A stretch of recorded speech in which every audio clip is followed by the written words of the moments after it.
que fazer quando não dou conta de tudo? Caramba, como é difícil querer fazer tudo, estar em todos os lugares, com todas as pessoas, né? Essa fala, eu confesso que mexe muito comigo, porque eu sou uma pessoa multitarefas e tento ser, e muitas vezes eu entendo que eu não sou multitarefas. Na verdade, existe uma pesquisa que mostra que 2% da população, só 2% da população consegue ser multitarefa. E da população mundial, tá, gente? Nós estamos falando de uma população muito grande, onde só 2% consegue. E esses 2% que conseguem ser multitarefas, depois de um tempo, desenvolvem alguns adoecimentos, como estresse, ansiedade, depressão, doenças crônicas como gastrite, enxaqueca e outras coisas. Ou seja, mesmo quem consegue ser multitarefa, acaba tendo um tempo limitado para isso. E não sofra por ser multitarefa ou por não ser multitarefa. Entenda que isso é uma consequência da nossa vida. Nós vivemos uma vida muito corrida e eu tenho falado muito sobre esse tema, até em mídias sociais, tenho falado em revistas, em alguns veículos de comunicação, que tem mostrado todo esse movimento que acontece muito com as mulheres, mas não só as mulheres, como a gente fala bastante da síndrome da Mulher Maravilha, os homens também têm tentado ser multitarefas. Os homens também têm tentado fazer muitas coisas ao mesmo tempo. E aí eu quero deixar umas dicas que eu apliquei na minha vida, com o uso da psicologia, com o uso do que eu tenho feito, do que eu tenho estudado com os meus pacientes e eu tenho aplicado também comigo. Porque eu tento fazer isso e às vezes a gente quer estar em todos os lugares, quer fazer tantas coisas, mas nós precisamos aprender a ter controle de nós mesmos. Minha primeira dica é: relaxar é viver, gente. Aprender a relaxar é importante. Nós precisamos aprender a ter momentos de descanso, sim. Isso é parte da nossa vida. Tem um neurocientista inglês que eu gosto muito do trabalho dele, ele se chama Daniel Siegel. E o Daniel criou uma teoria, uma técnica, na verdade, que ele trabalha com os pacientes dele, divulga nos cursos em que ele faz, que se chama o prato da mente saudável. Nessa técnica, ele divide um círculo como se fossem fatias de pizza e coloca ali atividades que são importantes para que a gente tenha uma mente saudável e que a vida desenvolva com saúde para nós.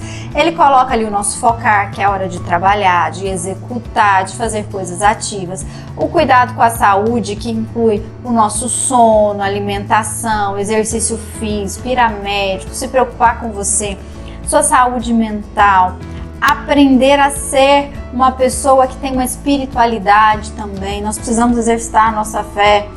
E ele coloca ali o brincar, que é aquele momento de descontração, de diversão, que você passa com os filhos, com a família, com companheiro. E ele traz uma parte que é uma novidade para muita gente, que é a inatividade. E ele coloca lá inatividade, isso mesmo, não fazer nada. Ficar sem fazer nada. E ele, nesses 30 anos de pesquisa, acho que até mais de 30 anos que ele vem aí pesquisando sobre isso, ele chegou à conclusão que uma pessoa que tem uma mente saudável precisa ter momentos de inatividade. E às vezes eu falo sobre isso com os meus pacientes no consultório e eles falam para mim assim: Michele, mas é impossível, eu não consigo. E eu falo para eles: você consegue 10 minutos? Tira 10 minutos, que seja, é muito pouco, 10 minutos na sua semana, mas tira 10 minutos para não fazer nada. Comece aos poucos e vá ampliando isso, porque nós precisamos aprender a ter a inatividade, aquele momento onde não fazemos nada, onde relaxamos, descansamos e não fazemos nada. A segunda coisa que eu quero dizer para vocês é: aprenda que controle não é real, controle é uma ilusão. E todo mundo que tenta controlar não consegue relaxar. A inatividade não existe para ele. Entenda a diferença de programar e controlar. Você precisa programar a sua vida, isso é importante. Mas nesse programa podem acontecer intercorrências e algumas coisas podem mudar. Mas você pode sim conseguir desenvolver isso da melhor forma possível. Aprenda a fazer a sua vida de forma organizada. Isso é necessário. Sem organização, não conseguimos viver bem.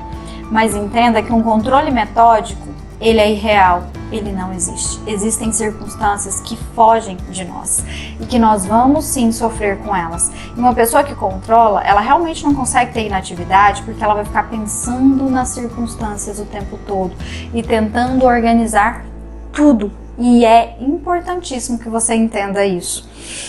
Outra dica importante, largue o piloto automático. Quando você assume um piloto automático, você se torna um robô. Um piloto automático é um robô. E você precisa sair desse piloto automático para que você consiga desenvolver melhor as suas estruturas, a sua vida, os seus planejamentos. Cada coisa no seu lugar.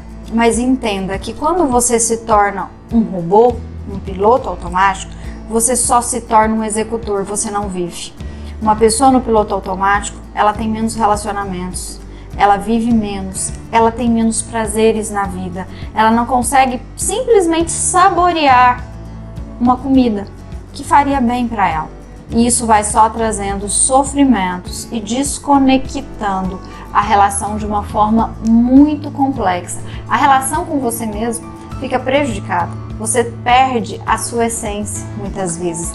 Então aprenda que você precisa ser você, ter um sentido na vida. Quando você se torna um piloto automático, você perde o sentido. Você é simplesmente um robô que executa ordens. E as ordens são de quem?